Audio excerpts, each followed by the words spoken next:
Şuşa şəhərində öz məhəlləmiz, öz küçələrimiz, onlar hamısı mənim çox gözəl xatirimdədir və hər zaman öz valideynlərimdən eşitmişəm ki, biz mütləq o torpaqlara qayıdacağıq.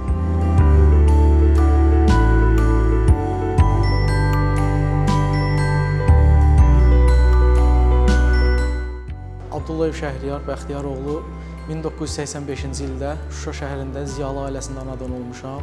1991-ci ildə 4 nömrəli orta məktəbə daxil oldum və çox uzun çəkmədi, cəmi 3 ay orada təhsil ala bildim. 92-ci ildə Şuşa şəhəri işğal olunduğu üçün Bakı şəhərinə köçmə məcburiyyətində qaldıq. Orta təhsilimi və ali təhsilimi Bakı şəhərində tamamladım. Şuşa şəhərinin işğaldan azad olunma xəbərini cənab prezidentdən eşitdikdən sonra ailəlikcə çox sevindik, qürur duyduq. Şuşa şəhərində şirkətlərin bir neçə layihəsində iştirak etdim. Şuşa Dost filialının açılışını eşitdim, müraciət etdim və müraciətim müsbət qarşılandı.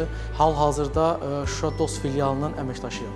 Ömrümün böyük hissəsinin Bakıda yaşadığıma baxmayaraq, mənim ürəyim hər zaman Şuşa ilə döyünüb. Hal-hazırda Şuşada yaşayıb, Şuşada fəaliyyət göstərdiyim üçün çox xoşbəxtəm.